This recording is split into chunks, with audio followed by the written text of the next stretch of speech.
जय भीम, नमो बुद्धाय. स्वागत आहे भिक्खू ज्ञानज्योती यूट्यूब चॅनल मध्ये. जर तुम्ही सुद्धा आपल्या चॅनलवर नवीन आला असाल तर चॅनलला सबस्क्राईब करा, व्हिडिओला लाईक करा आणि व्हिडिओ शेअर करायला विसरू नका. संपूर्ण व्हिडिओ पाहून आपले पुण्य संचित करा.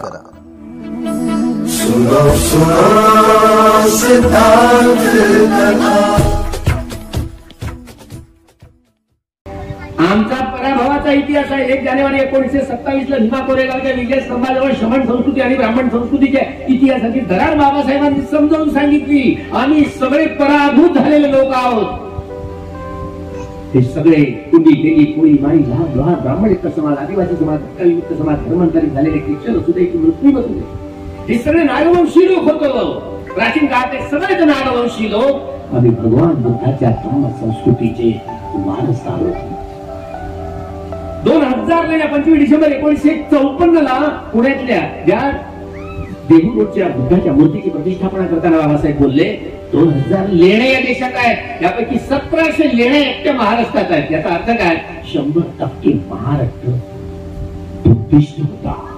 100% सगळे लोक नागवंशी लोक, बुद्धिस्ट लोक होते. पण आम्ही पराभूत झालो. शमन संस्कृतीचा पतन झालं. एकेका भिक्षूचं डोकं कापून आणण्यासाठी बघा पुष्यमित्र शिंगांचा फतवा पातंजलामध्ये तुमच्या बरोबर आहे का तुम्ही? पुष्यमित्र शिंगांनी या साकेत नगरीचं नामकरण अयोध्या केलंय. हा असली राम पुष्यमित्र शिंगच आहे. रावण कोण आहे? राम रावणाच्या कथा आमच्या माथी मारल्या. रावण म्हणजे लंकेचा. मी लंकेत गेलो, सारी लंका धुंडाळून आलो तरी रावणाचा आता पता नाही. काय करा तुम्ही? तिथं कोणी दगडावर राम लिहायला गेलं नाही, दगड काही पाण्यावर तरंगला नाही. जेव्हा पृथ्वी थंडी झाली ना तेव्हापासूनच तसं. आता तर मोटरसायकल जाता येतं लंकेला, जाऊ काय? मोटरसायकल टू व्हीलर जाता येतं का? पुढे बामणाचं सांगणं तुमचं आमचं ऐकणं. शेंडीवाल्यांनी, जानववाल्यांनी या समाजाला, ब्राह्मणेतर समाजाला ठगवलं. पुष्यमित्र शुंग हा ब्राह्मण होता तरी सैन्यामध्ये दाखल झाला. सुरुवातीला डॉक्युमेंट पहा काही काही, म्हणजे जे बृहद्रथाने जे काही चुकफूट झालेले स्तूप होते ना त्याची डागडुजी केल्याचं लक्षात येतं. स्वतः कौटल्य आहे, कौटल्य गाईड करतो. स्वतः या स्तूपांची डागडुजी पण करायला सांगतो. पण उठवून काढायची होती राजवट. सम्राट बृहद्रथाची राजवट, या बुद्धिस्ट राजाची राजवट उठवून पाडायची होती. ती उठवून पाडली त्यांनी. आणि हे शमन संस्कृती, शमन या धर्म संस्कृतीचं नेतृत्व करणारे, शमन संस्कृतीचं नेतृत्व करणारे भिक्षू संघ एकेका भिक्षूचं डोकं कापून आणण्यासाठी 10,000 सोन्याची नाणी मोजली गेली. भिक्षू लोकांनी सोन्या दाढीचे, डोक्याचे केस वाढवून जंगल पाण्याचा आश्रय घेऊन, गुफा तंत्रांचा आश्रय घेऊन जाऊ लागले. महादेव नावाचा भिक्षू म्हणतो ना आपण, दाढीवाला शंकर भगवान पुढे त्या वाघाचं कातडं पांघरून ब्राह्मणांनी त्याला मलिश करून टाकलं. तो तर असली महादेव भिक्षू आहे.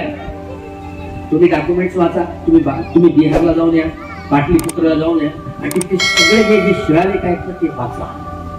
पाटलीपुत्रचा शिलालेख वाचा की 3ऱ्या संगायनानंतर मोगली पुत्र तिष्य यांच्या आदेशावरून सम्राट अशोकाने महादेव नावाच्या स्थवीर भिक्षूला सह्या केला, सातपुड्यात पाठवलं. हा उल्लेख तुम्ही महादेवाला गेले का? माझ्या माहेरमध्ये 6 महिन्याचा होतो तेव्हा दिला. नवसाचा इतकी चुट्टी वाढली होती. मला महादेव कळल्यावर मी आपल्या हाताने महादेव साजरा केला. कशी मी कापून टाकली चुट्टीवर. आता भिक्षू झाल्यावर गेलो ना सगळं पुरातत्व खात्याचे बोर्ड आहेत तिथे, बुद्ध लेणी आहे म्हणून. काय कराल तुम्ही? आता मी चूप बसेन का सांगा बरं तुम्ही? ती बुद्ध लेणी आहे. महादेवाच्या त्या पचमढीच्या ज्या लेण्या दिसतात ना त्या बुद्ध लेण्या आहे. ते पुरातत्व खात्याचे बोर्ड आहेत. आपलं या महादेव नावाच्या आराधीचा हर हर महादेव म्हणतात. त्याला जाणीवपूर्वक शंकर भगवान करून त्याला जंगलात ढकलून दिलं. नागद्वारला म्हणजे साप विंचू बाजूला सारून मला एक सापही दिसला ना विंचूही दिसला. तिथे मोठं त्या दोरखंडाच्या सहाय्याने वरती गेलो, मोठा धम्मध्वज लावला. आपलंच ठिकाण आहे सगळे. पण या देशात प्रतिक्रांती झाली. हे केवळ इतिहासाची तालनं केवळ डॉक्टर बाबासाहेब आंबेडकरांनाच उघडता आली. इतिहास दुसऱ्या व्यक्तीला कोणालाच नाही समजला. श्रमण संस्कृती आणि ब्राह्मण संस्कृतीच्या इतिहासाची करा डॉक्टर बाबासाहेब आंबेडकरांना 1 जानेवारी 1927 ला पाहिजे. इतिहास जे विसरतात ते इतिहासाची काय निर्मिती करणार आहेत?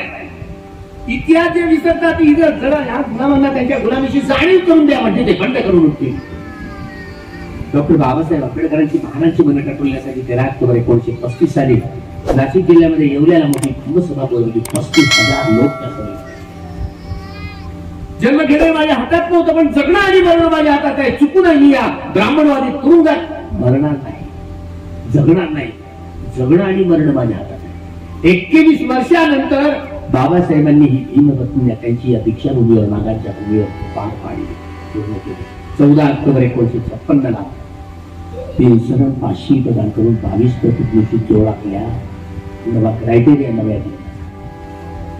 पण तुम्ही भूत पुसता, विठुबुवाला पुसता, काय काय पुसता. तुमच्या बाबासाहेब बुद्ध तुमच्या बाहेर दिसतं ना, आतमध्ये वेगळंच काहीतरी भूत बंगला दिसतो. बरोबर आहे, गडबड नाही झाली. तात्पर्य असं की बाबासाहेबांनी दिलेला हा सद्धम्म 67 वर्ष होत आहे आणि मात्र एवढा वेळ झाला, एवढी वर्ष झाली, आम्ही पाहता आमच्या दीक्षेमध्ये आम्ही मागासलेल्या आणि तुम्ही मागासले. थोडं थोडं एवढ्या वर्षात कमीत कमी थोडे पांढरे कपडे पाहायला दिसले, झोपड्याचे थोडे बंगले. भौतिक जीवनाची थोडी सजावट तरी झाली, पण आध्यात्मिक जीवनामध्ये आपण अजूनही पुढे गेलो नाही, काहीच नाही, शून्य आहे. भगवान बुद्धांनी अविद्या पच्ची या संखार पच्ची या बेहोशीमुळे मनुष्य वा मनुष्यतर प्राणी हे एकच काम करतात. वेदना पच्ची येताना तृष्णांची निर्मिती करतात. पाण्याच्या रेषेसारखे, दगडांच्या रेषेसारखे व वाळूच्या रेषे भवसंस्कारांचा संग्रह निर्माण करण्याचं काम करतात. पण जेव्हा जेव्हा बुद्ध उत्पादन विमर्शनिंग लोक बुद्धांचं उत्पन्न होणं किती दुर्लभ आहे. आणि बुद्ध उत्पन्न झाले म्हणून हे बौद्धिक ज्ञानाचा आविष्कार करून ते स्वप्रयत्नानं हे ज्ञान वाटत असतात. दुःखाची उत्पत्ती होते कशी आणि दुःखाचा नायनाट कसा करता येतो. ज्या व्यक्तींनी आर्य सत्याचा साक्षात्कार केलेला आहे त्यांना धम्मचारी म्हणतात, धम्मचारिणी म्हणतात.